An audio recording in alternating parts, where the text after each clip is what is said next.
नमस्कार मित्रों, मैं राम मोहन उपाध्याय अपने YouTube चैनल वेदिका उपाध्याय में आपका हार्दिक स्वागत करता हूं। मित्रों, आज की इस वीडियो में हम लोग राजकीय डिग्री कॉलेज असिस्टेंट प्रोफेसर परीक्षा में पूछे जाने वाले सामान्य अध्ययन के प्रश्न पत्र के संबंध में चर्चा करेंगे। जैसा कि हम लोगों को मालूम है, राजकीय डिग्री कॉलेज या अन्य परीक्षाओं में सामान्य अध्ययन के कुल 30 प्रश्न पूछे जाते हैं। इस वीडियो में मैंने राजकीय डिग्री कॉलेज परीक्षा 2013 में पूछे गए प्रश्न पत्र को रखा हुआ और निश्चित रूप से यह जो है आगामी परीक्षाओं के लिए भी महत्वपूर्ण है और मैंने प्रयास किया है कि सर्वशुद्ध हल आप लोगों को प्रस्तुत करूं। तो हमारा पहला प्रश्न है, निम्नलिखित पर विचार कीजिए। पहला है नींबू, दूसरा है गाजर, तीसरा है संतरा, चौथा है मूली। उपर्युक्त में से कौन विटामिन सी के समृद्ध स्रोत हैं?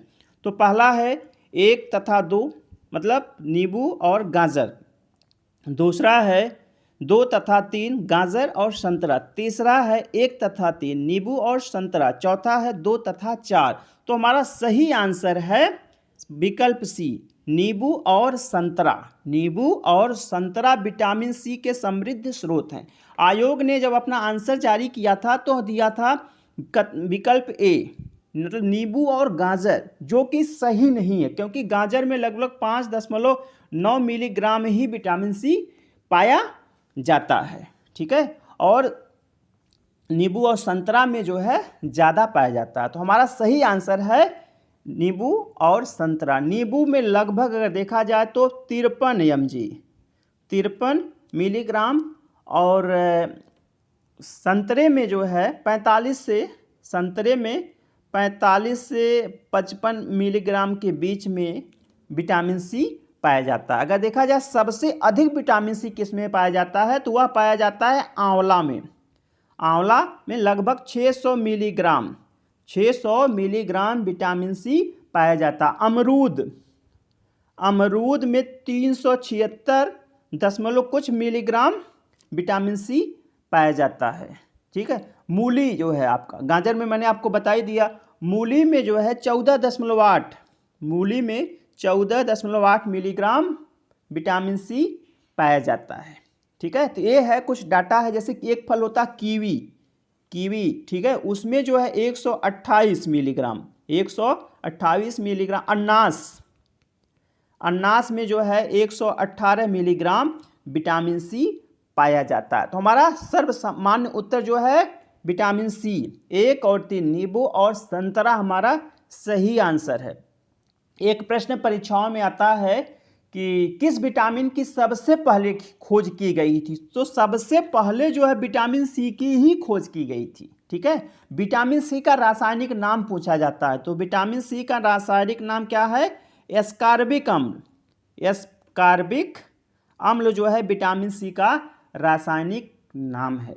ठीक है, और इसका जो विटामिन सी का मुख्य कार्य क्या होता है? तो विटामिन सी का मुख्य कार्य होता है कि जो लौह मेटाबॉलिज्म का नियंत्रण करना, ठीक है, जिससे लाल रुधिराणुओं के निर्माण में सहायता हो सके, और जो है ऊतकों में कोशिकाओं को परस्पर बांधे रखने वाले अंतःकोशिकीय पदार्थ के मैट्रिक्स, कोलेजन तंतुओं, हड्डियों के मैट्रिक्स एवं दांतों में जो डेंटिन होता है, तो दांतों के डेंटिन निर्माण में सहायक होता है। इसके मुख्य स्रोत क्या है? तो मुख्य स्रोत अभी मैंने बताया, आंवला, अमरूद, नींबू, संतरा, मौसमी, ठीक है, टमाटर, हरी मिर्च, अन्य पदार्थ जो कीवी है आपका, अनानास है, आम है। आम में भी 120 मिलीग्राम के आसपास विटामिन सी पाया जाता है। तो यह सब विटामिन सी के समृद्ध स्रोत हैं।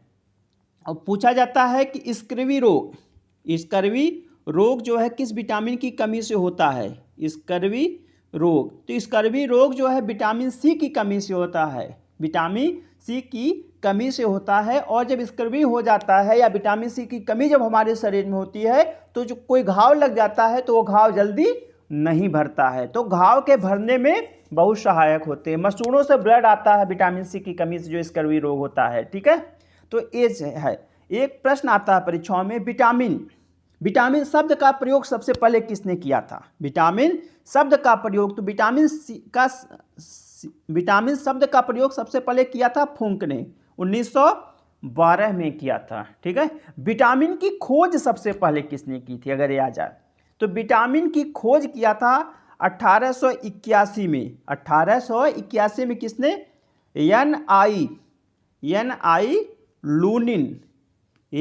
लूनिन ने जो है विटामिन की खोज की थी। एक शब्द आता है विटामिन थियरी या विटामिन सिद्धांत।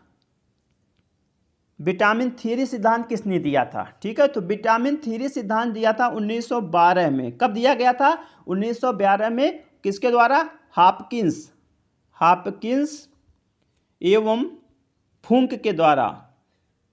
हॉपकिंस एवं फुंक के द्वारा जो है विटामिन थ्योरी दी गई थी। प्रश्न आता है कि एक्चुअली जो है हमारा जो विटामिन है उसका वर्गीकरण दो प्रकार से किया गया है। एक जल में घुलनशील विटामिन और दूसरा वसा में घुलनशील विटामिन। तो जल में घुलनशील विटामिन है बी और सी और वसा में घुलनशील विटामिन है ए, डी, ई, के। ठीक है, तो ये हमारे जो है कुछ विटामिन से संबंधित महत्वपूर्ण शब्दावली है। ठीक है, तो हमारा दूसरा प्रश्न है, मित्रों आगे बढ़ने से पूर्व आपसे अनुरोध है आप वीडियो को देखने के पश्चात चैनल को सब्सक्राइब, वीडियो को लाइक एवं आवश्यक सुझावों को कमेंट बॉक्स में अवश्य दें। दूसरा प्रश्न है, निम्नलिखित कथनों में से कौन सा सही नहीं है? पहला कथन है पौधे स्टार्च के रूप में भोजन का संचयन करते हैं। यह कथन जो है सही है। दूसरा कथन है आलू का खाद्य योग्य भाग स्तंभ कंद होता है। यह गलत है। आलू का जो हम लोग खाते हैं आलू, वह कोई स्तंभ कंद नहीं होता है बल्कि वह एक तना ही होता है। जो आलू है अगर उसको वानस्पतिक रूप से देखा जाए तो वह एक तना ही है। तो हम लोग आलू का क्या खाते हैं? तना खाते हैं, न कि स्तंभ कंद खाते हैं। ठीक है, तो हमारा यह कथन गलत है। कथन सी है गन्ने के पौधों में शर्करा का संचयन तने में होता है। यह सही है। कथन डी है सभी पौधे नाइट्रोजन का उद्ग्रहण सीधे वायुमंडल से कर सकते हैं। यह भी सही है। इसके बाद हमारा अगला प्रश्न है निम्नलिखित ग्रहों में से किसको सुबह का तारा तथा संध्या का तारा भी कहा जाता है? ठीक है, तो पहला है बुध, दूसरा है शुक्र, तीसरा है मंगल और चौथा है शनि। तो हमारा सही आंसर है कि विकल्प बी, शुक्र ग्रह। सुबह का तारा तथा संध्या का तारा किसको कहा जाता है? शुक्र ग्रह को कहा जाता है। शुक्र ग्रह जो है हमारे पृथ्वी के सबसे निकट ग्रह है। सर्वाधिक निकट ग्रह कौन सा है? शुक्र ग्रह है। तथा वह द्रव्यमान, ठीक है, अगर द्रव्यमान के दृष्टिकोण से देखा जाए या आकार के दृष्टिकोण से देखा जाए तो दोनों में वह पृथ्वी के समान ही है। एक प्रश्न आता है कि पृथ्वी की भगनी ग्रह या पृथ्वी की बहन ग्रह, ठीक है, भगनी ग्रह, तो यह शुक्र ग्रह को ही पृथ्वी के भगनी ग्रह कहा जाता है। ठीक है, और चूंकि यह पृथ्वी से बहुत नजदीक है इसलिए इसमें सुबह का तारा तथा संध्या का तारा कहा जाता है। अगर पूछ लिया जाए परीक्षाओं में सबसे चमकीला ग्रह, तो सबसे चमकीला ग्रह कौन सा है? शुक्र ग्रह है। सबसे गर्म ग्रह, तो सबसे गर्म ग्रह भी जो है शुक्र ग्रह ही है। ठीक है, और अन्य ग्रहों के विपरीत जो है शुक्र ग्रह दक्षिणावर्त चक्रण करता है। प्रश्न आता है किन ग्रहों के कोई उपग्रह नहीं है? तो बुध और शुक्र दो ऐसे ग्रंथ हैं, और सॉरी दो ऐसे ग्रह हैं जिनका कोई उपग्रह नहीं है। ठीक ना। आपसे एक प्रश्न आता है, मतलब क्रम पूछा जाता है। ठीक है, और जो क्रम ग्रहों का क्रम होता है वह देखा जाता है सूर्य से। ठीक है, सूर्य से उसकी दूरी देखी जाती है। तो सबसे पहले आता है बुध, फिर आता है शुक्र, बुध शुक्र, ठीक है, फिर है पृथ्वी, ठीक, फिर है मंगल, फिर है बृहस्पति, ठीक, बृहस्पति, फिर है शनि, फिर है अरुण, फिर है वरुण। ये जो है सूर्य से ग्रहों की दूरी के अकॉर्डिंग जो है उनका क्रम है। तो सूर्य से सबसे निकट ग्रह कौन सा है? बुध है। पृथ्वी के सबसे निकट ग्रह कौन सा है? शुक्र ग्रह है, और बाद में मंगल ग्रह है। ठीक है, तो हमारा जो सही आंसर है विकल्प बी। अब हम लोग देख लेते हैं बुध के विषय में। जो विकल्प ए है बुध, बुध जो है अभी मैंने आपको बताया कि बुध जो है आपका सूर्य के सबसे निकट ग्रह है। शुक्र के सबसे निकट ग्रह प्रश्न आता है कि कोई उपग्रह नहीं, तभी मैंने आपको बताया कि बुध और शुक्र का कोई उपग्रह नहीं। सबसे छोटा ग्रह पूछा जाए तो सबसे छोटा ग्रह बुध को ही कहा जाता है, ठीक है। और बुध ग्रह जो है सूर्य की परिक्रमा सबसे कम समय में पूरा करता है। क्यों पूरा करता है? क्योंकि सबसे नजदीक सूर्य के है। और यहाँ प्रश्न आता है कि दिन में गर्म और रातें बर्फीली किस ग्रह पे होती हैं, तो वह बुध पे ही होती हैं। बुध में जो है रात का तापमान -173 डिग्री सेल्सियस, -173 डिग्री सेल्सियस, और दिन का तापमान जो है 427 डिग्री सेल्सियस हो जाता है, ठीक है। कितना बड़ा अंतर है, वेरिएशन आता है, लगभग 600 डिग्री सेल्सियस का अंतर आता है रात और दिन के तापमान में, ठीक ना। इसके बाद जो है हमारा विकल्प सी है मंगल। मंगल ग्रह जो है लाल ग्रह के नाम से जाना जाता है। प्रश्न आता है लाल ग्रह कौन सा है, तो लाल ग्रह मंगल ग्रह को ही लाल ग्रह के नाम से जाना जाता है। इसका जो है रंग लाल क्यों दिखता है, क्योंकि जिसकी जो सतह है वहाँ पे आयरन ऑक्साइड की बहुतायत मात्रा पाई जाती है। आयरन ऑक्साइड के कारण जो इसका रंग लाल दिखता है। और इस मंगल ग्रह पे, मंगल पे जीवन क्यों तलाशा जा रहा है, क्योंकि यहाँ पे जो है पृथ्वी से बहुत साम्यता है। यहाँ पे भी पृथ्वी के समान 2 ध्रुव हैं। मंगल पे पृथ्वी के समान 2 ध्रुव हैं। मंगल की कक्षा जो 25, ठीक है, 25 अंश कोण के उस पर झुकी हुई है, जिसके कारण यहाँ पे पृथ्वी के समान ही ऋतु परिवर्तन होता है, ठीक। और मंगल जो है अपनी धुरी पर 24 घंटे में एक चक्कर लगाता है। एक सब आप लोगों ने सुना होगा फोबोस एवं डिमोस। फोबोस एवं डिमोस किसके क्या हैं, तो फोबोस और डिमोस जो है उपग्रह हैं। किसके उपग्रह हैं? इसे मंगल ग्रह के ही उपग्रह हैं, ठीक है। और जो हमारा मंगल ग्रह है 687 दिनों में सूर्य की परिक्रमा पूरी करता है, ठीक है। और आपने सुना होगा ओलिपस मेसी का नाम, ओलिपस मेसी का नाम आप लोगों ने सुना होगा। ओलिपस मेसी क्या है? सौरमंडल का सबसे बड़ा ज्वालामुखी है ओलिपस मेसी। निक्स ओलंपिया का नाम आप लोगों ने सुना होगा, निक्स ओलंपिया क्या है? निक्स ओलंपिया जो है सौरमंडल का सबसे ऊंचा जो है पर्वत है। निक्स ओलंपिया सबसे ऊंचा पर्वत, और कहाँ पे अवस्थित है? इसी मंगल ग्रह पे अवस्थित है। इसके बाद जो है हमारा विकल्प डी है शनि, ठीक है। तो शनि जो है आकार में दूसरा सबसे बड़ा ग्रह है। सबसे बड़ा ग्रह अगर आकार में देखा जाए तो वह बृहस्पति ग्रह है, ठीक है। तो इसमें जो है कुल इसके 7 वलय पाए जाते हैं। इसमें चारों तरफ इसके कुल 7 वलय पाए जाते हैं। अगर आकाश में से देखा जाए तो यह पीले तारे के समान दिखता है। शनि जो है पीले तारे के समान दिखता है। और इसका सबसे बड़ा उपग्रह एक शब्द आता है टाइटन। टाइटन किसका उपग्रह है? तो टाइटन शनि का ही सबसे बड़ा उपग्रह है। तो हमारा अगला प्रश्न है, निम्नलिखित ईंधनों में से कौन न्यूनतम पर्यावरणीय प्रदूषण उत्पन्न करेगा? तो पहला विकल्प है हाइड्रोजन, दूसरा है डीजल, तीसरा है मिट्टी का तेल, चौथा है कोयला। तो इसका सही आंसर है विकल्प ए हाइड्रोजन। हाइड्रोजन ईंधन जो है यह न्यूनतम पर्यावरणीय प्रदूषण उत्पन्न करेगा।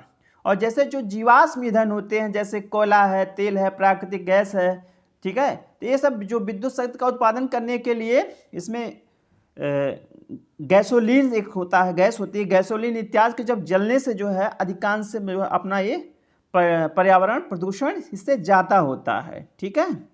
और ये सभी जो है कार्बन डाइऑक्साइड गैस का उत्सर्जन भी ज़्यादा मात्रा में करते हैं, जबकि हाइड्रोजन के साथ ऐसा नहीं होता है। हमारा अगला प्रश्न है, विश्व पर्यावरण दिवस मनाया जाता है। विश्व पर्यावरण दिवस मनाया जाता है। पहला विकल्प 2 मार्च, दूसरा विकल्प 5 जून, तीसरा विकल्प 10 जुलाई और चौथा विकल्प 15 सितंबर। तो हमारा सही आंसर है विकल्प बी, 5 जून को विश्व पर्यावरण दिवस कब मनाया जाता है? विश्व पर्यावरण दिवस 5 जून को मनाया जाता है। और 5 जून 2020 को जो पर्यावरण दिवस मनाया गया था उसकी थीम पूछा जा सकता है परीक्षा में, तो जैव विविधता, बायोडायवर्सिटी, जैव विविधता उसकी थीम थी। ठीक है, और ये मुझे लगता है कि 5 जून 1972 से विश्व पर्यावरण दिवस मनाया जाता है। ठीक है, 2 मार्च की तिथि नहीं क्लियर है क्या मनाया जाता है, 10 जुलाई को क्या मनाया जाता है ये भी मुझे नहीं मालूम है। हाँ, 15 सितंबर को जो है क्या मनाया जाता है, अंतर्राष्ट्रीय लोकतंत्र दिवस। अंतर्राष्ट्रीय लोकतंत्र दिवस कब मनाया जाता है, 15 सितंबर को मनाया जाता है। और जो 15 सितंबर 2020 में अंतर्राष्ट्रीय लोकतंत्र दिवस मनाया गया था, उसकी थीम क्या थी, उसकी विषय वस्तु या थीम क्या थी, कोविड-19। क्या थी, कोविड-19। ठीक है, कोविड-19 ए स्पॉटलाइट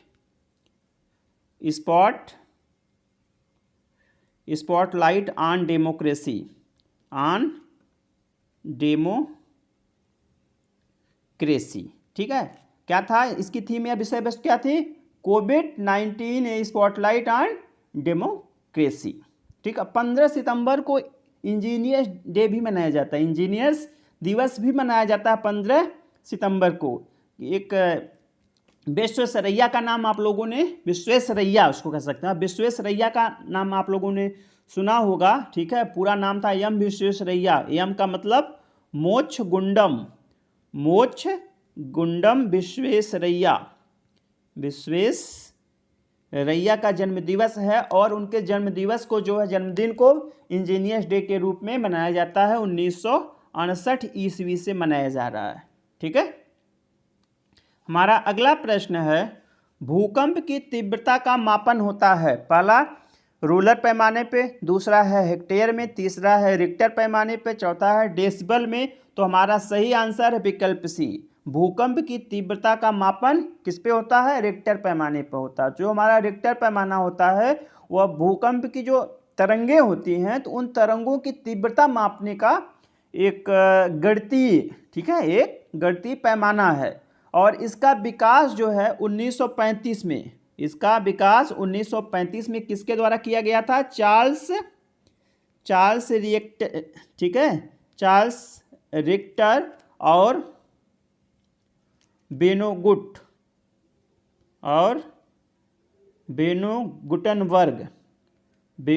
गुटनबर्ग के द्वारा जो है इसका विकास 1935 ईस्वी में किया गया था। और इसमें कुल जो है पैमाने में 10 अंक होते हैं, इस पैमाने में कुल 10 अंक होते हैं जिस पर मापन, भूकंप की तीव्रता का मापन किया जाता है। बाद में 1970 के दशक में जो है भूकंप की तीव्रता के मापन के लिए जो है रिक्टर पैमाने के स्थान पे आघूर्ण परिमाण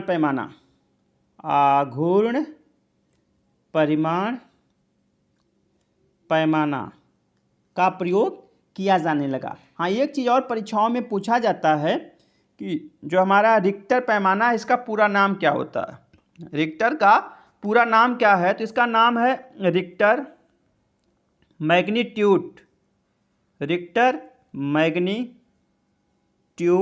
टेस्ट स्केल, इसका पूरा नाम है रिक्टर पैमाने का। ठीक है, एक प्रश्न पूछा जाता, अब तक का सबसे बड़ा भूकंप कब आया था, तो अब तक का सबसे बड़ा भूकंप जो है 22 मई 1960 को आया था। कहाँ पे, चिली में आया था 9.5 तीव्रता का था ये। ठीक है, रिक्टर पैमाने पर इसकी तीव्रता कितनी थी, 9.5 थी, और बहुत बड़ा जो है वहाँ पे नुकसान हुआ था। इसके बाद जो है विकल्प भी है हेक्टेयर। ठीक है, तो हेक्टेयर किसका मापन जो है इकाई है, तो हेक्टेयर जो है क्षेत्रफल की इकाई, मुख्य रूप से अगर देखा जाए तो हेक्टेयर किसकी इकाई है, क्षेत्रफल की इकाई है। और मुख्य रूप से खेतों के क्षेत्रफल को मापने के लिए इसका प्रयोग किया जाता है। अगर देखा जाए तो 1 हेक्टेयर में लगभग कितने एकड़ होते हैं, तो 1 हेक्टेयर में लगभग 2.47 एकड़ होता है। ठीक है, अगर इसको देखा जाए वर्ग मीटर में तो 10,000 वर्ग मीटर होता है 1 हेक्टेयर में। अगर एक इकाई होती है, सॉरी एयर, तो एयर में जो है इसको देखा जाए तो 1 हेक्टेयर में कितने एयर होते हैं? 100 एयर होते हैं। ठीक है। और अगर देखा जाए 1 एकड़ में कितना बीघा होता है, तो 1.62 बीघा 1 एकड़ में होता है। इसके बाद जो है हमारा विकल्प डी है डेसिबल। तो डेसिबल किसका मापन करता है? ध्वनि की तीव्रता का मापक है डेसिबल। ठीक है। इसके बाद हमारा अगला प्रश्न है, सिंधु नदी का उद्गम है। पहला विकल्प है हिमालय श्रृंखला, दूसरा विकल्प है काराकोरम श्रृंखला, तीसरा विकल्प है हिंदुकुश श्रृंखला, चौथा विकल्प है कैलाश श्रृंखला। तो इसका सही आंसर है विकल्प डी, कैलाश श्रृंखला। ठीक है। सिंधु नदी का उद्गम जो है कहाँ पे है? कैलाश श्रृंखला में। बेसिकली अगर देखा जाए कैलाश श्रृंखला जो हिमालयन श्रृंखला का ही एक पार्ट है। ठीक है। कैलाश श्रृंखला हिमालयन श्रृंखला का ही एक पार्ट है। और तिब्बत में जो एक मानसरोवर, ठीक है, तिब्बत के मानसरोवर के निकट जो है सिनका बाव,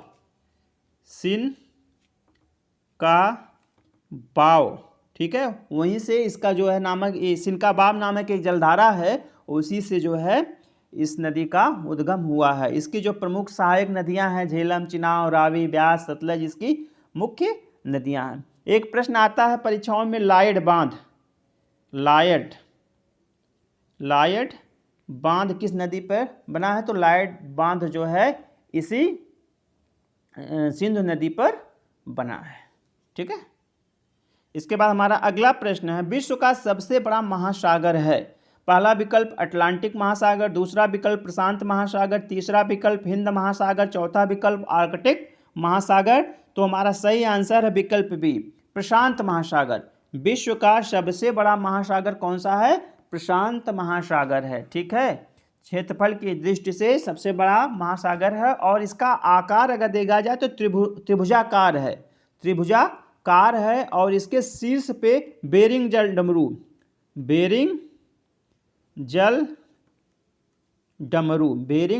डमरू स्थित है। जी, बेरिंग, एक प्रश्न कभी परीक्षा में पूछा गया था, बेरिंग जल डमरू का आकार कैसा है? तो बेरिंग जल डमरू का आकार जो है घोड़े की जो खुर होती है, तो घोड़े की खुर के आकार का बेरिंग जल डमरू है। ठीक ना। और एक प्रश्न आता है मेरियाना गर्त कहाँ पे है? मेरियाना गर्त इसी प्रशांत महासागर में अवस्थित है। ठीक है। विश्व की सबसे बड़ी गर्त है मेरियाना गर्त। और जो प्रशांत महासागर है यह अमेरिका एवं एशिया को अलग करता है। ठीक है। कौन अलग करता है? प्रशांत महासागर अमेरिका और एशिया को पृथक करता है। इसके बाद हमारा विकल्प ए है, मतलब हमारा सही आंसर हो जाएगा विकल्प बी। फिर विकल्प ए है अटलांटिक महासागर। तो अटलांटिक प्रश्न आता है अंध महासागर किसे कहा जाता है? तो अटलांटिक महासागर को ही अंध महासागर के नाम से जाना जाता है। क्षेत्रफल की दृष्टि से देखा जाए तो यह दूसरे नंबर पे है। क्षेत्रफल की दृष्टि से अटलांटिक महासागर दूसरे नंबर पे है। प्रश्न आता है कि कौन सा महासागर अंग्रेजी के 8 आकार का है? अंग्रेजी के अक्षर 8 के आकार का है। तो अटलांटिक महासागर ही जो है अंग्रेजी के 8 के आकार का है। ठीक है। परीक्षाओं में प्रश्न आता है केनरी धारा। ठीक है, कि बहुत विस्तार पूर्वक नहीं बता पाऊंगा क्योंकि 30 प्रश्न हैं और उसे जल्दी हल करना है। केनरी धारा गल्फ स्ट्रीम धारा। ठीक है। Gulf stream, Labrador, Brazil, Falkland, ठीक है, बेंगुला, ये सभी धाराएं जो है अटलांटिक महासागर की सबसे महत्वपूर्ण धाराएं हैं। इसके बाद आता है विकल्प सी हिंद महासागर। तो हिंद महासागर जो है अगर देखा जाए तो तीसरा सबसे बड़ा, आकार के दृष्टि से तीसरा सबसे बड़ा महासागर है। प्रश्न आता है कौन सा महासागर है जो किसी देश के नाम पर पड़ा है? तो हिंद महासागर ही एकमात्र ऐसा महासागर है जो किसी देश के नाम पर जिसका नामकरण हुआ है। ठीक है। हिंदुस्तान के नाम पर उसका नामकरण हुआ है। तो एकमात्र महासागर है हिंद महासागर। प्राचीन काल में इसे रत्नाकर के नाम से जाना जाता था। प्राचीन काल में इसे रत्नाकर के नाम से जाना जाता था। इसके बाद हमारा विकल्प डी है आर्कटिक महासागर। तो सबसे छोटा महासागर है आर्कटिक महासागर। सबसे छोटा महासागर कौन सा है? आर्कटिक महासागर है, और यह अंग्रेजी के अक्षर डी के आकार का है। अंग्रेजी के अक्षर डी के आकार का है। इसके बाद हमारा अगला प्रश्न है, निम्नलिखित में से किसने सितंबर 2014 में अफगानिस्तान के राष्ट्रपति का पदभार संभाला? तो पहला विकल्प है अशरफ गनी अहमदजई, दूसरा विकल्प अब्दुल्ला अब्दुल्ला, तीसरा विकल्प है हामिद करजई, चौथा विकल्प है हसमत गनी अहमदजई। तो मित्रों एक चीज़ यहाँ पे आपको मैं बताना चाहूँगा कि इसके पहले जो मैंने वीडियो बनाई थी तो उसमें आप लोगों का सुझाव आया था कि करंट अफेयर्स चूँकि पुराना है इन पेपरों में, इसलिए इसको स्किप कर दिया जाए। तो मैं इसे स्किप कर दे रहा हूँ। फिर भी आज अगर इसको वर्तमान परिप्रेक्ष्य में हम देखें तो इसका सही आंसर होगा अशरफ गनी अहमदजई। 2014 में भी वो जो है चुने गए थे, और 2018 में भी जो है ये राष्ट्रपति पद पे चुने गए हैं। तो वर्तमान में भी राष्ट्रपति यही हैं अशरफ गनी अहमदजई, और 2014 में भी थे। इसको आप लोग ध्यान दीजिएगा। अब्दुल्ला अब्दुल्ला वहाँ के प्रधानमंत्री हैं, और हामिद करजई पूर्व राष्ट्रपति हैं। ठीक है। इसके बाद हमारा अगला प्रश्न है, 2014 फुटबॉल विश्व कप का आयोजन अधोलिखित में से किस देश में किया गया था? पहला विकल्प स्पेन, दूसरा विकल्प मैक्सिको, तीसरा विकल्प ब्राज़ील, चौथा विकल्प जर्मनी। तो यह प्रश्न हमारे महत्व का नहीं है, तो इसको हम देख लेते हैं 2022। ठीक है, 2022 में फुटबॉल विश्व कप का आयोजन कहाँ किया जाएगा? तो यह खाड़ी देश में कतर में किया जाएगा। कहाँ पे? 2022 के फुटबॉल विश्व का आयोजन कहाँ पे किया जाएगा? कतर में किया जाएगा। ठीक है। इसके बाद हमारा अगला प्रश्न है, 2014 का नोबेल शांति पुरस्कार भारतीय विजेता हैं? पहला विकल्प गणेश सत्यार्थी, दूसरा विकल्प महेश सत्यार्थी, तीसरा विकल्प प्रकाश सत्यार्थी, चौथा विकल्प कैलाश सत्यार्थी। तो सही आंसर है कैलाश सत्यार्थी, लेकिन हमसे उसका मतलब नहीं है। हम देख लेते हैं 2020 में 2020 में नोबेल का शांति पुरस्कार किसे दिया गया था? तो यह पुरस्कार किसी व्यक्ति विशेष को नहीं दिया गया था 2020 में, बल्कि जो है यह एक संस्था को दिया गया था। ठीक है, उसका संस्था का नाम क्या है? विश्व खाद्य कार्यक्रम। विश्व खाद्य कार्यक्रम उस संस्था का नाम है, जिसे 2020 के नोबेल शांति पुरस्कार से सम्मानित किया गया है। ठीक है, जो नोबेल शांति पुरस्कार है, यह पुरस्कार नोबेल फाउंडेशन द्वारा विश्व स्तर पर शांति के लिए किए गए प्रयासों के लिए दिया जाता है। ठीक, तो इसे जो विश्व खाद्य कार्यक्रम को यह पुरस्कार क्यों दिया गया शांति का? क्योंकि विश्व खाद्य कार्यक्रम जो है वैश्विक स्तर पर भूखमरी से लड़ने के लिए या शांति के प्रयासों के लिए हमेशा सतत प्रयासशील है। यह भूख से लड़ने, संघर्ष से प्रभावित क्षेत्रों में शांति के लिए स्थितियों को बेहतर बनाने में योगदान देने के लिए जो है इसे चुना गया था।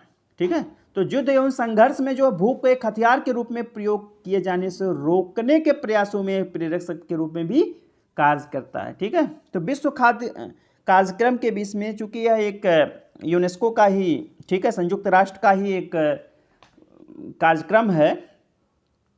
ठीक, इसकी स्थापना हुई थी 1961 में। विश्व खाद्य कार्यक्रम की स्थापना कब हुई थी? 61 में हुई थी। इसका मुख्यालय है कहाँ पे? इसका मुख्यालय है रोम में। ठीक है, यह संयुक्त राष्ट्र के एक उपकरण के रूप में कार्य करता है। इसके बाद हमारा अगला प्रश्न है, निम्नलिखित में से कौन रक्त और लोहा की नीति में विश्वास करता था? ये तो आप लोगों को मालूम ही होगा, सबको मालूम होगा रक्त और लौह की नीति में कौन विश्वास करता था। तो पहला विकल्प ऐबक, दूसरा विकल्प बलबन, तीसरा विकल्प रजिया, चौथा विकल्प इल्तुतमिश। तो हमारा सही आंसर है विकल्प बी, बलबन। बलबन का पूरा नाम क्या था? गयासुद्दीन बलबन। ठीक है, गयासुद्दीन बलबन यह उसका पूरा नाम था। तो उसने रक्त और लौह की नीति अपनाई थी अपने विरोधियों को परास्त करने के लिए, शासन को सुदृढ़ बनाने के लिए। ठीक है, वो 1266 से लेकर 1287 ईस्वी तक जो है वह दिल्ली सल्तनत के सुल्तान के रूप में कार्य किया। प्रश्न आता है उलूग खां। उलूग खां किसकी उपाधि थी? तो उलूग खां बलबन की ही उपाधि थी। पूछ लिया जाता है प्रश्न परीक्षाओं में कि बलबन का वास्तविक नाम क्या था? बलबन का वास्तविक नाम क्या था? तो बहाउद्दीन। बहाउद्दीन जो है बलबन का वास्तविक नाम था। यह एक इल्बरी जात का तुर्क था। किस जात का? यह भी प्रश्न परीक्षाओं में पूछा जाता है। मैं आपको वही बता रहा हूं जो पूछा जाता है, ठीक है। और नियामते खिताई, नियामते या बते दोनों लिखा जाता है, नियामते खुदाई का सिद्धांत, ठीक है, किसने दिया था? ये बलबन ने ही दिया था। उसने जो शासक की निरंकुशता का उसने सिद्धांत दिया था, उसका मानना था सुल्तान जो है ना वह पृथ्वी पर ईश्वर का प्रतिनिधि है। प्रतिनिधि का मतलब नियाबते खुदाई, ठीक है। दो शब्द आता है, देख लीजिए, आप क्लियर कर लीजिए। अभी मैं स्टेटमेंट पढ़ दे रहा हूँ। नियाबते, ठीक है, खुदाई। नियाबते खुदाई जो है यह, इसका मतलब क्या होता है? ईश्वर का प्रतिनिधि है। ईश्वर का प्रतिनिधि कौन है? नियाबते खुदाई मतलब जो। और दूसरा है, सॉरी एक मिनट, दूसरा है जिल्ले इलाही। जिल्ले इलाही का मतलब होता है ईश्वर का प्रतिबिंब। परीक्षाओं में पूछा जाता है ईश्वर का प्रतिबिंब, ठीक है। जिल्ले इलाही ईश्वर का प्रतिबिंब, नियाबते खुदाई ईश्वर का प्रतिनिधि, दोनों में अंतर है। तो उसका मानना था कि सुल्तान पृथ्वी पर ईश्वर का प्रतिनिधि है, अर्थात नियाबते खुदाई है, और उसका स्थान पैगंबर के पश्चात है। सुल्तान को कार्य करने की प्रेरणा एवं शक्ति ईश्वर से प्राप्त होती है। इस कारण जनसाधारण या सरदारों को उसके कार्यों की आलोचना का अधिकार नहीं है। एक प्रश्न आता है सिजदा और पाबोस, ठीक है। सिजदा और पाबोस पूछा जाता है कि सिजदा और पाबोस क्या है। तो सिजदा इसने अपने दरबार में से लागू किया था। तो जो सिजदा होता है उसमें भूमि पर लेटकर, जैसे दंडवत जिसको हम लोग कहते हैं, तो भूमि पर लेटकर अभिवादन किया जाता था सुल्तान का, ये सिजदा होता था। और जो पाबोस होता था वह सुल्तान के चरणों को, लोग उसके जो सरदार होते थे या अन्य लोग होते थे, सुल्तान के चरणों को चूमते थे। इसे पाबोस को कहा जाता है, इसे पाबोस कहा जाता है। तो यह प्रश्न भी आता है। यह प्रश्न आता है कि ईरानी परंपराओं को अपने दरबार में किसने लागू किया था? तो ईरानी परंपराओं को बलबन ने ही अपने दरबार में लागू किया था। जैसे नौरोज त्यौहार किसने लागू किया था? नौरोज त्यौहार एक पारसी त्यौहार है और बलबन ने ही उसे जो है अपने शासनकाल में अपने दरबार में लागू किया था। एक प्रश्न आता है किस वंश का घोषित किया था? तो अफरासियाब। बलबन ने जब शासक अपने आप को शासक वो बना तो उसने कहा कि हम अफरासियाब, मतलब यह है कि वहाँ के जो है देवता समझ लीजिए, ठीक है। तो अफरासियाज के हम वंश के हैं। एक प्रश्न आता है कि सुल्तान ने गढ़ मुक्तेश्वर की मस्जिद की दीवारों पर अपने शिलालेख में स्वयं को खलीफा का सहायक कहा है। खलीफा का, यह भी महत्वपूर्ण है, खलीफा का सहायक, तो यह बलबन है। खलीफा का सहायक कहाँ पे? गढ़ मुक्तेश्वर की मस्जिद की दीवारों पर, ठीक है। इसने अपने आप को लिखवाया था, किसने? बलबन ने, ठीक है ना। तो ये सब, हाँ, एक प्रश्न और आता है, दीवाने आरिज विभाग की स्थापना किसने किया था? दीवाने आरिज विभाग की स्थापना किसने किया था? तो दीवाने आरिज विभाग की स्थापना किसने किया था? बलबन ने किया था, ठीक है। तो ये महत्वपूर्ण चीजें हैं जो बलबन से संबंधित हैं और परीक्षाओं में पूछी जाती हैं। इसके बाद विकल्प ए है ऐबक। ऐबक मतलब कुतुबुद्दीन ऐबक। कुतुबुद्दीन ऐबक मुख्य रूप से जो है मोहम्मद गोरी का एक दास था। और मोहम्मद गोरी ने जब तराइन के युद्ध में पृथ्वीराज चौहान को परास्त किया तो उसके बाद जो है जो पश्चिमोत्तर के एरिया थे उसका सिपह सलार जो है कुतुबुद्दीन ऐबक को नियुक्त किया। और बाद में यह 1206 ईस्वी में इसने दिल्ली सल्तनत की स्थापना की। और प्रश्न आता है इसकी राजधानी कहाँ थी? कुतुबुद्दीन है तो इसकी राजधानी कहाँ थी? लाहौर थी। कहाँ थी? और यह गुलाम वंश का संस्थापक पूछ लिया जाए, गुलाम वंश का संस्थापक कौन था? तो गुलाम वंश का संस्थापक कुतुबुद्दीन ऐबक था। कुरान ख्वां कौन था? या किसकी उपाधि? तो कुरान खां भी कुतुबुद्दीन ऐबक की उपाधि थी। लाख बख्श मतलब बहुत दान देने वाला, दानशीलता के लिए प्रसिद्ध था, ये भी था। ठीक है, कुतुबुद्दीन ऐबक की ही उपाधि थी। कुब्बत उल इस्लाम का, ठीक है, कुब्बत उल इस्लाम का निर्माण किसने करवाया था? ठीक है, कुतुबुद्दीन ऐबक ने करवाया था। कहाँ पे है? यह दिल्ली में है। 2.5 दिन का झोपड़ा किसने बनवाया था? तो 2.5 दिन का झोपड़ा भी कुतुबुद्दीन ऐबक ने बनवाया था। ठीक है, कहाँ पे है? अजमेर में है। कुतुब मीनार का निर्माण किसने कराया था? कुतुब मीनार का निर्माण भी कुतुबुद्दीन ऐबक ने करवाया था। इसकी राजधानी कहाँ थी? लाहौर में थी। ये सब महत्वपूर्ण चीज़ें हैं जो कुतुबुद्दीन ऐबक से पूछी जा सकती हैं। विकल्प सी है रजिया। रजिया जो मध्यकालीन भारत की प्रथम महिला शासका थी। 1236 से 1240 ईस्वी तक इसने शासन किया। और कुतुबुद्दीन ऐबक ने कहाँ से कब से किया था? 1206 से 1210 ईस्वी तक इसने शासन किया था। एक प्रश्न आता है कुतुबुद्दीन ऐबक के विषय में, किस शासक की मृत्यु जो है चौगान खेलते समय हुई थी घोड़े से गिरकर? तो वो कुतुबुद्दीन ऐबक ही। या पोलो शब्द प्रयोग किया जा सकता है।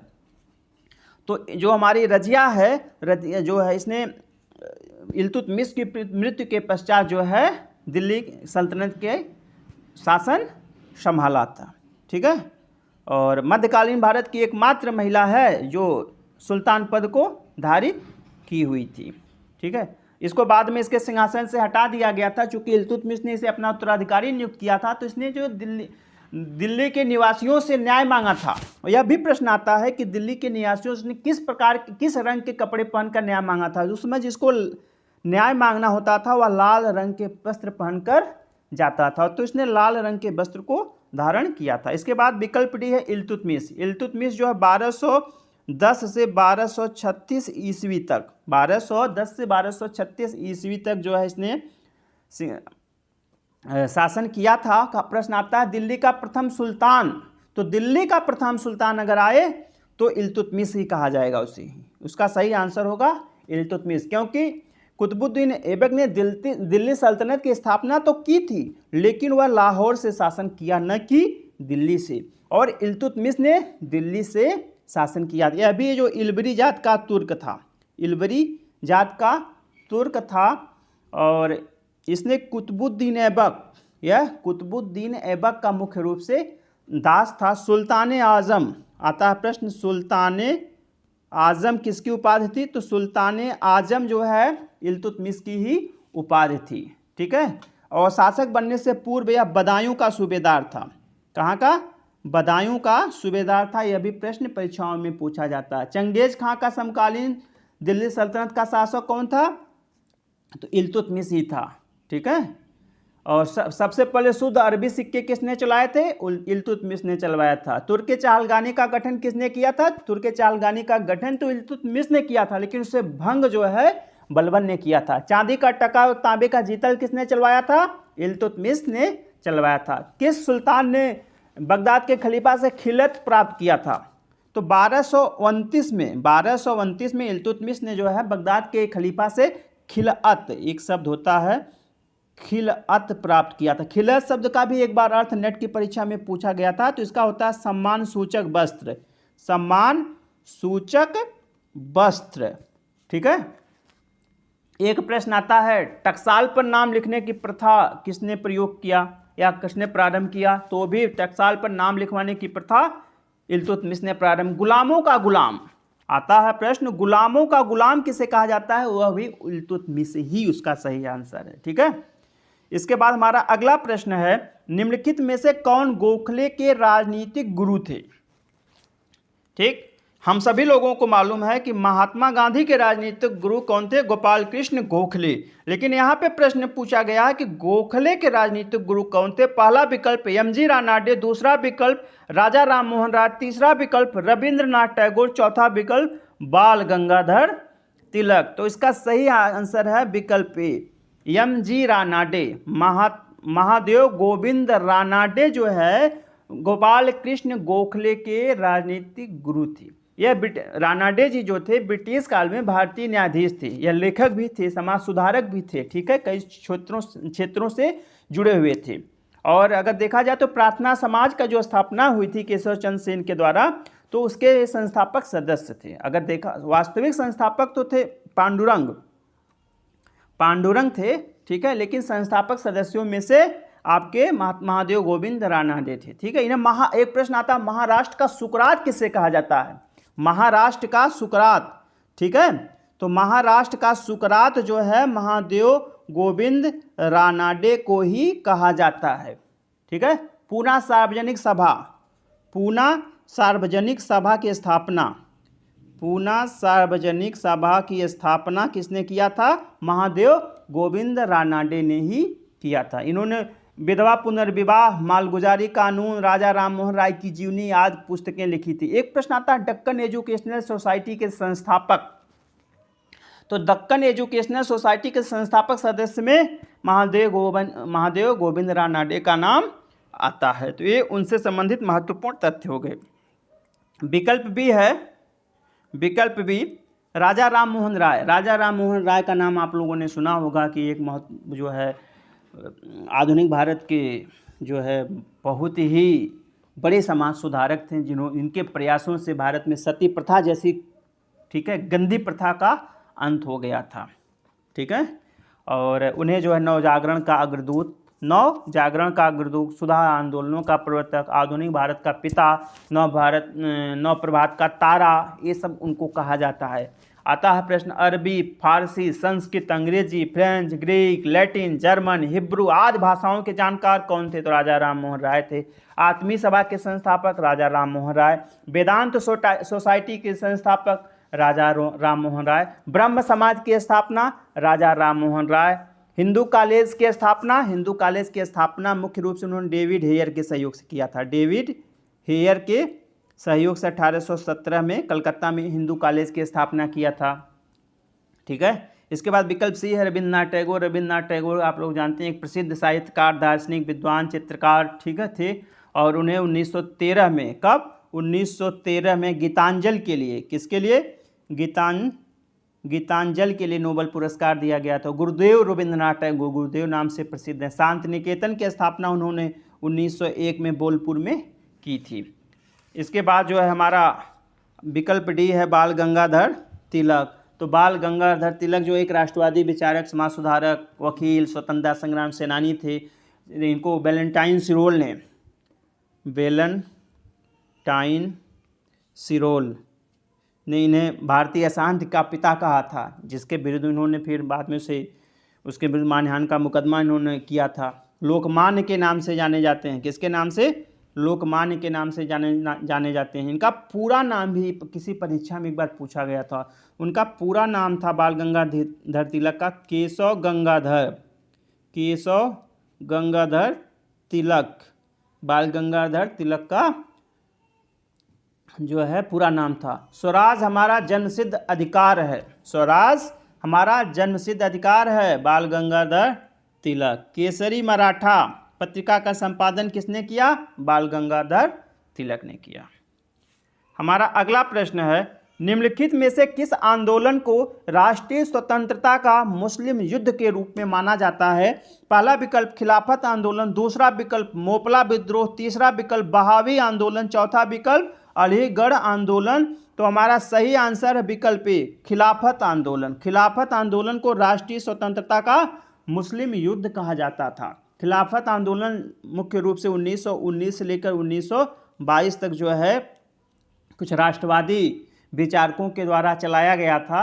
और इसको चलाने का मुख्य उद्देश्य ये है कि जो भारत के मुस्लिम हैं वह तुर्की के खलीफा का सम्मान करते थे, उसको अपना आध्यात्मिक गुरु मानते थे। और अंग्रेज़ों ने सेवर्स की संधि, किस संधि की? सेवर्स की संधि के शर्तों में खलीफा पद को समाप्त कर दिया।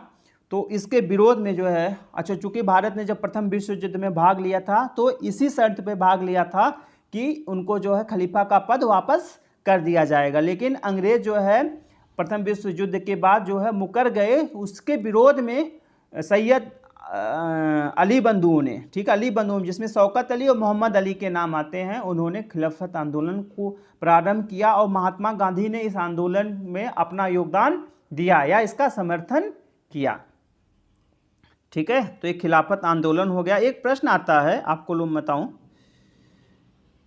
कि दिल्ली में हुए खिलाफत कमेटी के सम्मेलन की अध्यक्षता किसने की थी? दिल्ली में आयोजित खिलाफत कमेटी के सम्मेलन की अध्यक्षता किसने किया था? तो महात्मा गांधी ने किया था। और कब हुई थी?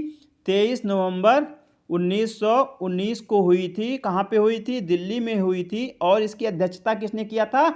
महात्मा गांधी ने किया था। खिलाफत दिवस कब मनाया गया था? खिलाफत दिवस मनाया गया था 31 अगस्त 1920 को। 31 अगस्त 1920 को खिलाफत दिवस मनाया गया था। जो इसके अन्य सदस्य, खिलाफत आंदोलन के अन्य सदस्य कौन कौन थे? अली बंधुओं में गए शौकत अली, मोहम्मद अली, अबुल कलाम आज़ाद थे, हकीम अजमल खां थे, हसरत मोहानी थे, डॉक्टर अंसारी थे। ये लोग जो है उसके सदस्य थे। इसके बाद हमारा विकल्प बी है मोपला विद्रोह। मोपला विद्रोह जो 1921 में हुआ था। 1921 में कहाँ पे? मालाबार तट। मालाबार तट जो है केरल में है, वहीं पे ये विद्रोह हुआ था मोपला मुसलमानों द्वारा। मोपला मुसलमानों द्वारा वहाँ के स्थानीय जो जमींदार थे उनके विरोध में हुआ था। और अली मुसालियार का नाम आता है। अली मुसालियार, अली मुसालियार का नाम आता है। इन्होंने मोपला विद्रोह का नेतृत्व किया था। बाद में इस विद्रोह को अंग्रेजों ने दबा दिया। इसके बाद आता है बहावी आंदोलन। विकल्प सी है। तो बहावी आंदोलन जो है एक अतिवादी इस्लामी आंदोलन था। ठीक है, अतिवादी इस्लामी आंदोलन था। और इसका मुख्य वो था कि इस्लाम में जो गंदगी आ गई है उसको साफ करना। ठीक है, इन्होंने कट्टरता, इस्लामिक कट्टरता का समर्थन किया। एक इमाम मोहम्मद बिन अब्दुल वहाब, इमाम मोहम्मद बिन अब्दुल वहाब थे। और उनकी प्रेरणा से सैयद अहमद बरेलवी, कौन कौन? सैयद अहमद बरेलवी, सैयद अहमद बरेलवी और संत, ये दिल्ली के थे, संत वलीउल्लाह, संत अली उल्लाह ने जो है इस आंदोलन को भारत में प्रारंभ किया था। और उनका लक्ष्य था दारुल हर्ब को दारुल इस्लाम में परिवर्तित करना। ठीक है, दारुल हर्ब को दारुल इस्लाम में परिवर्तित करना। हमारा अगला विकल्प है अलीगढ़ आंदोलन। विकल्प डी है अलीगढ़ आंदोलन। तो अलीगढ़ आंदोलन का जो नेतृत्व करता थे सर सैयद अहमद खां थे। ठीक है, इसके बाद हमारा अगला प्रश्न है जालियांवाला बाग त्रासदी से जुड़ा सैन्य अधिकारी निम्नलिखित में कौन था? पहला है आर्थर बेलेजली, पहला विकल्प है आर्थर बेलेजली। दूसरा है मैनसन, तीसरा है स्लीमन, चौथा है डायर। तो हमारा सही आंसर है डायर। ठीक है, जालियांवाला बाग त्रासदी से जुड़ा सैन्य अधिकारी कौन था? जनरल डायर था। ठीक है, तो जालियांवाला बाग हत्याकांड आप लोगों को मालूम है कब हुआ था? 13 अप्रैल 1919 को यह हुआ था। कहाँ पे हुआ था? अमृतसर में। ठीक है, अमृतसर में। क्यों हुआ था? दो राष्ट्रवादी विचारक थे, ठीक है, जिनके नाम थे सत्यपाल और सैफुद्दीन किचलू। सैफुद्दीन किचलू, इन दोनों को बंदी बना लिया गया था। तो इसी के विरोध में जो है जालियांवाला बाग में एक सभा का आयोजन किया गया था। और बाद में जो है अंग्रेजी सेना पहुंच के किसके नेतृत्व में पहुंची थी? Reginald Edward Dyer. इनका डायर का पूरा नाम सुन लीजिए आप, रेजिनाल्ड एडवर्ड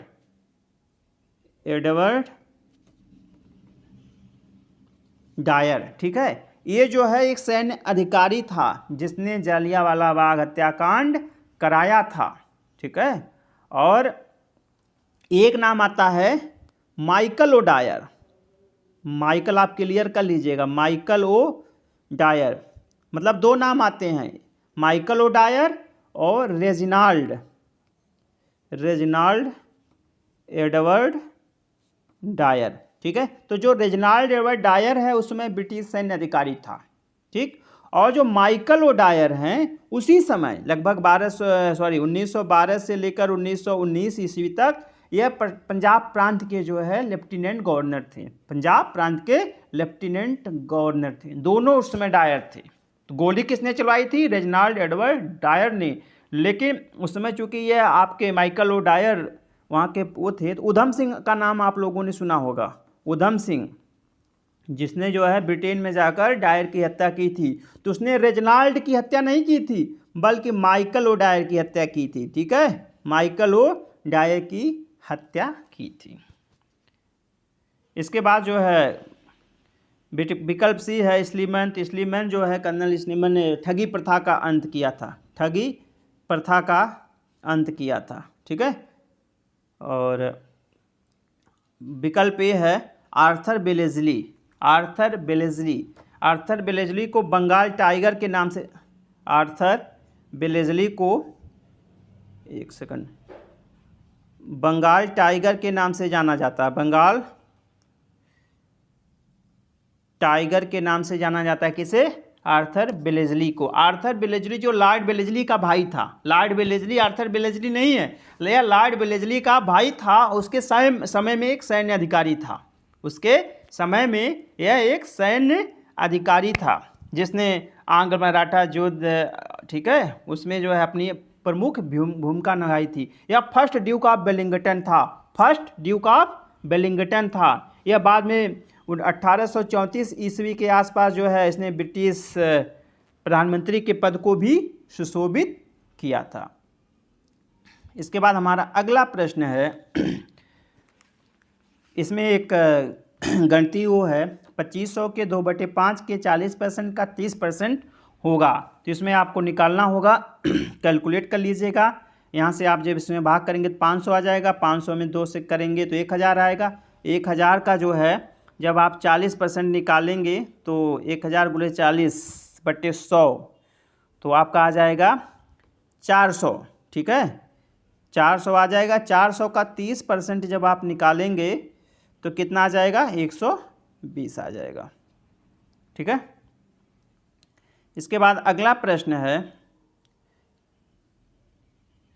9/13, 17/26, 28/39 तथा 33/52 में सबसे छोटा भिन्न है।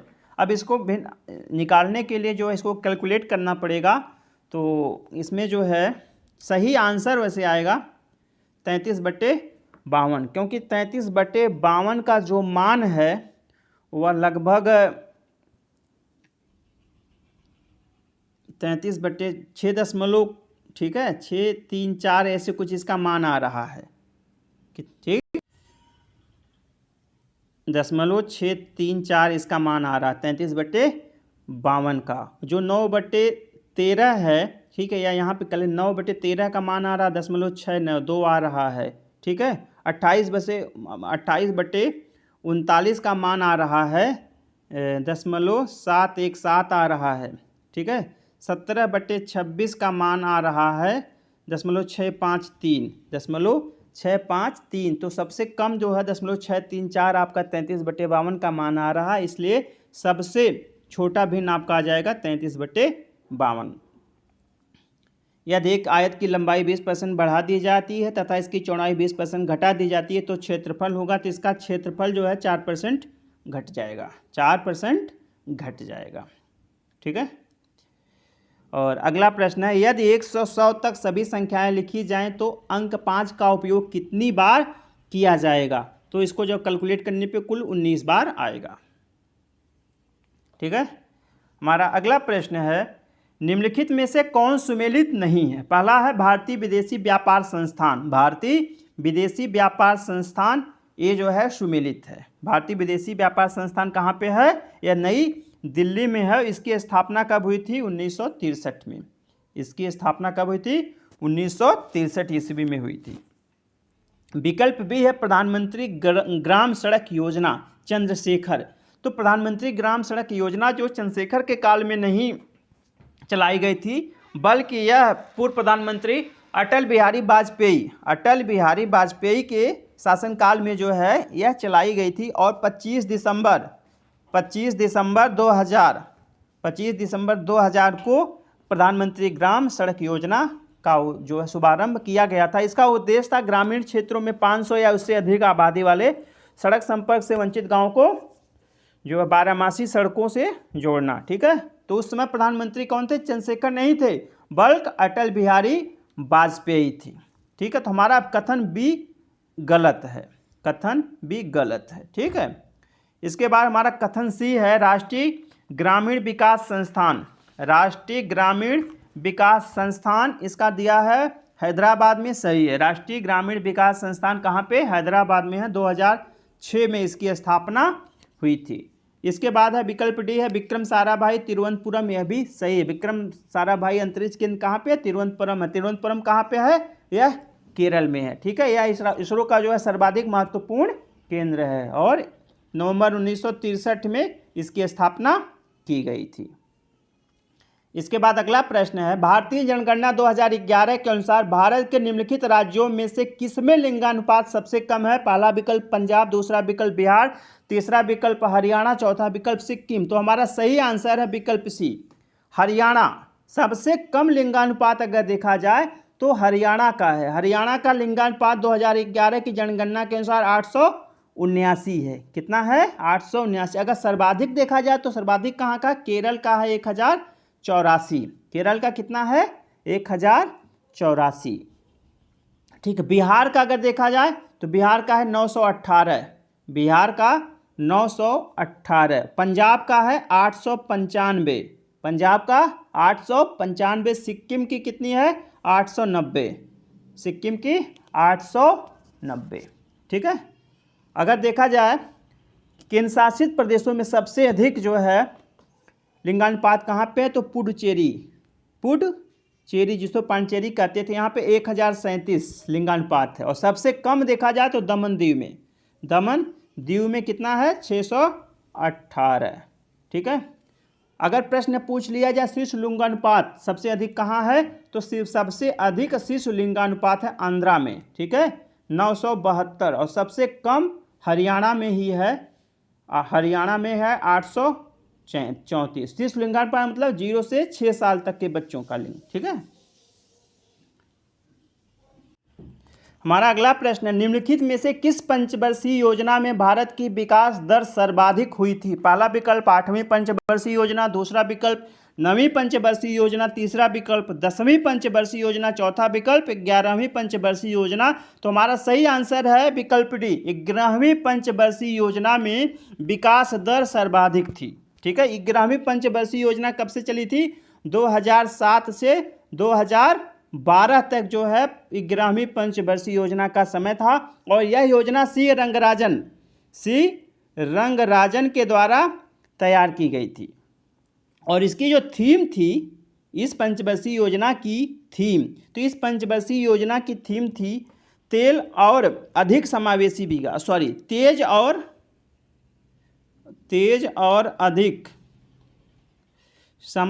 विकास। क्या थीम थी? तेज और अधिक समावेशी विकास। किसके द्वारा तैयार की गई थी? सी रंगराजन के द्वारा। तो इस पंचवर्षीय योजना का लक्ष्य था 8.1%। लक्ष्य कितना था? 8.1%। और प्राप्त कितना हुआ? 7.9%। 7.9% इसने लक्ष्य प्राप्त किया। ठीक है। तो इसमें ये जो 7.9% प्राप्त किया, यह सर्वाधिक है। इसके बाद हमारा पहला विकल्प 8वीं पंचवर्षीय योजना।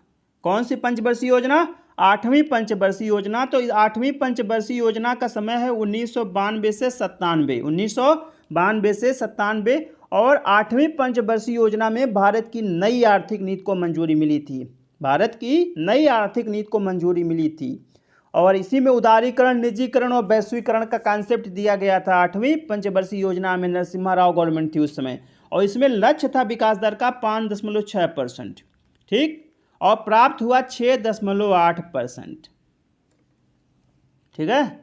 और इसके बाद हमारा विकल्प भी है 9वीं पंचवर्षीय योजना। 9वीं पंचवर्षीय योजना 1997 से 2002। इसमें 7% का लक्ष्य था और 5.6% प्राप्त हुआ। ठीक है। इसके बाद जो है हमारा अगला है 10वीं पंचवर्षीय योजना। 10वीं पंचवर्षीय योजना का समय है 2002 से 2007।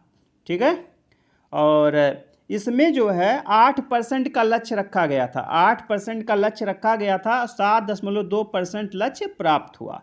तो इसमें भी 11वीं पंचवर्षीय योजना जैसा नहीं है। 11वीं पंचवर्षीय योजना में 7.9% हमारा जो है विकास दर थी। तो हमारा सही आंसर हो जाएगा 11वीं पंचवर्षीय योजना। हम लोगों को मालूम है कि अब हमारी सरकार ने जो है पंचवर्षीय योजनाओं को समाप्त कर दिया है। ठीक है, अंतिम पंचवर्षीय योजना प्रश्न पूछा जा सकता है तो 12वीं पंचवर्षीय योजना अंतिम पंचवर्षीय योजना थी। 2017 में इन योजनाओं को, पंचवर्षीय योजनाओं को समाप्त कर दिया गया।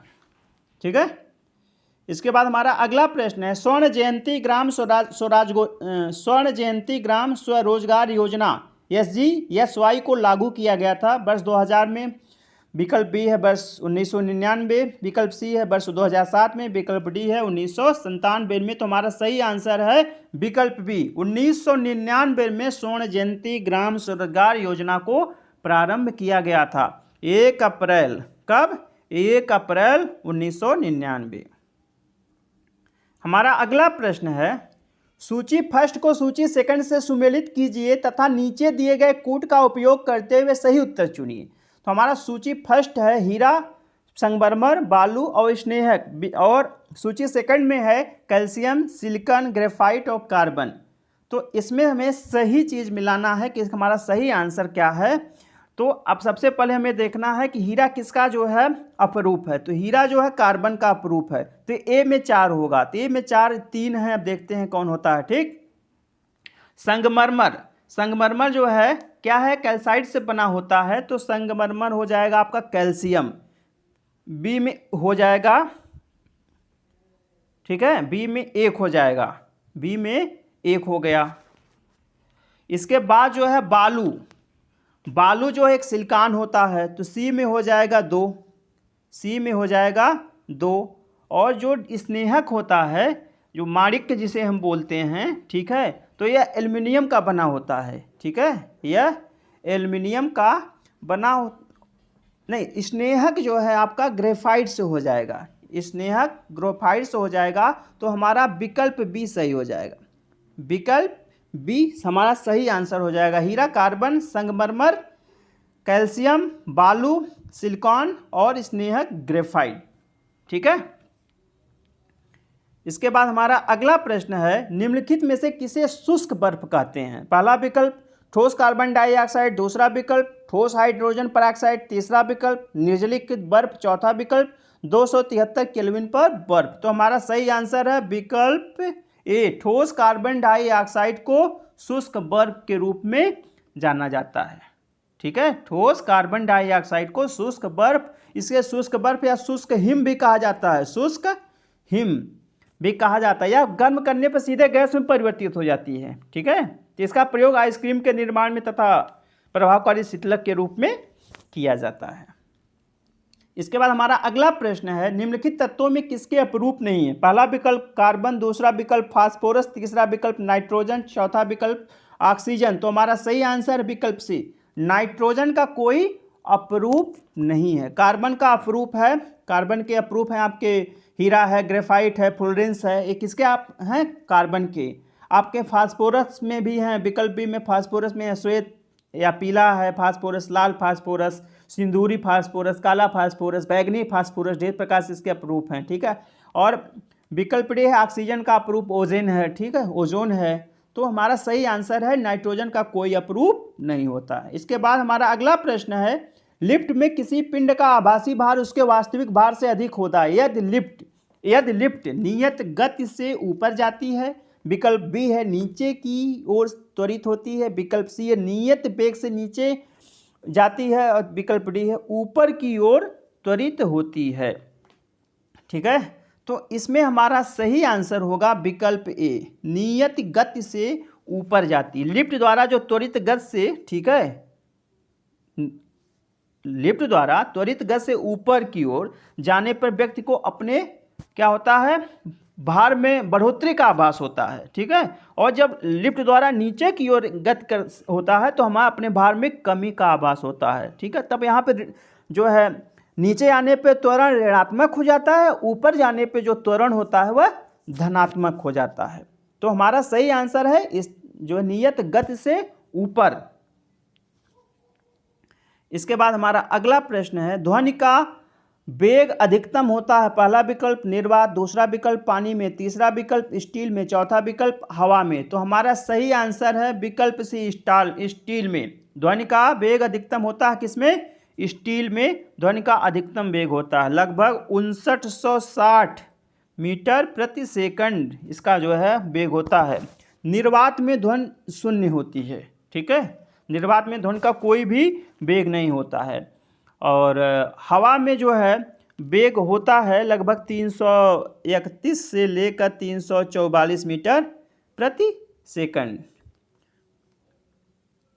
इसके बाद जो है हमारा अगला प्रश्न है, निम्नलिखित में से कौन सा आनुवांशिक रोग नहीं है? पहला विकल्प रंजकहीनता, दूसरा विकल्प रतौंधी, तीसरा विकल्प हीमोफीलिया, चौथा विकल्प वर्णांधता। तो हमारा सही आंसर है विकल्प बी, रतौंधी जो है कोई आनुवांशिक रोग नहीं है, बल्कि विटामिन ए की कमी से यह होती है रतौंधी बीमारी, ठीक है। रंजकहीनता, हीमोफीलिया और वर्णांधता जो है आनुवांशिक रोग। रंजकहीनता में क्या होता है? एक ऐसा आनुवांशिक रोग होता है जिसमें हमारी त्वचा है, बालों हैं, आँखों का जो मेलानिन होता है, मेलानिन पिगमेंट, ठीक है, मेलानिन पिगमेंट, वह आंशिक रूप से या पूर्ण रूप में अनुपस्थित हो जाता है, तब हमें रंजकहीनता का अनुभव होता है। और हीमोफीलिया विकल्प सी है, हीमोफीलिया। तो हीमोफीलिया जो है अति रक्तस्राव को बोलते हैं। अगर हीमोफीलिया से ग्रस्त व्यक्ति है तो चोट लगने पर रक्त लगातार बहता जाता है, रक्त का थक्का हिस्स में नहीं बनता है, और रक्त का थक्का प्रोथ्राम्बिन प्रोटीन से बनता है, ठीक है, प्रोथ्राम्बिन प्रोटीन के कारण बनता है, प्रोथ्राम्बिन प्रोटीन इस बीमारी में बनता ही नहीं है। और यह जो हीमोफीलिया रोग है यह पुरुषों में ही पाया जाता है, स्त्रियां इसकी केवल वाहक होती हैं, जिस प्रकार से वर्णांधता में स्त्रियां वाहक होती हैं और पुरुषों में यह रोग पाया जाता है, ठीक है। तो वर्णांधता मतलब आप लोग जानते ही हैं, वर्णांधता का रोग जो इससे ग्रस्त जो मरीज होते हैं वह लाल और हरे रंग में विभेद नहीं कर पाते हैं, यह एक आनुवांशिक बीमारी है। इसमें पुरुषों में यह रोग पाया जाता है और स्त्रियां केवल इसकी वाहक होती हैं। हमारा 150वां एवं अंतिम प्रश्न है, पित्ताशय में उपस्थित पत्थर निम्नलिखित में से किसका पाचन प्रभावित करते हैं? तो ये जो पित्ताशय में जो पथरी होती है, ठीक है, वो हमारा किस पे वो जो है इफेक्ट डालती है पाचन में? तो पहला विकल्प वसा, दूसरा है प्रोटीन, तीसरा विकल्प है कार्बोहाइड्रेट, चौथा विकल्प है न्यूक्लिक अम्ल। तो हमारा सही आंसर है विकल्प ए, पित्ताशय में जो पथरी होती है वह वसा के पाचन को प्रभावित करती है। इसलिए इस रोग से ग्रस्त जो पित्ताशय के पथरी से ग्रस्त लोगों को तली भुनी चीज़ें जो है मना की जाती हैं, क्योंकि उसमें वसा जाता होता है और वसा का पाचन जो है इसमें सही ढंग से नहीं हो पाता है। और इसकी जो पथरी होती है उसको कोलेली, ठीक है, उसको एक सेकंड, कोलेली, ठीक है, कोलेलिथियोलिस, ठीक है, कहा जाता है। क्या कहा जाता है? कोलेलिथियोसिस या थियोलिस कहा जाता है पित्ताशय की पथरी को। तो मित्रों, आज की इस वीडियो में हमने 2013 में पूछे गए राजकीय डिग्री कॉलेज असिस्टेंट प्रोफेसर परीक्षा के कुल 30 प्रश्नों को हल किया है, और मेरा यह प्रयास है कि इसके सभी उत्तर जो है शुद्ध हो, उसमें कोई त्रुटि नहीं हो। फिर भी अगर कहीं आपको कोई त्रुटि लगती है तो आप कमेंट बॉक्स में अवश्य बताएं। और ये जो 30 प्रश्न है, ऐसा नहीं है केवल राजकीय डिग्री कॉलेज असिस्टेंट प्रोफेसर परीक्षा के लिए ही इम्पॉर्टेंट है, यह आपका असिस्टेंट प्रोफेसर परीक्षा एडेड के लिए इम्पॉर्टेंट है, पीसीएस के लिए इम्पॉर्टेंट है, पीजीटी के लिए इम्पॉर्टेंट है, सभी परीक्षाओं के लिए इम्पॉर्टेंट है। तो मित्रों, आज की इस वीडियो में मैंने कुल 30 प्रश्नों को रखा था, जो कि परीक्षाओं के दृष्टि से काफ़ी महत्वपूर्ण है। और आप लोगों को सुनने के लिए बहुत बहुत धन्यवाद। नमस्कार।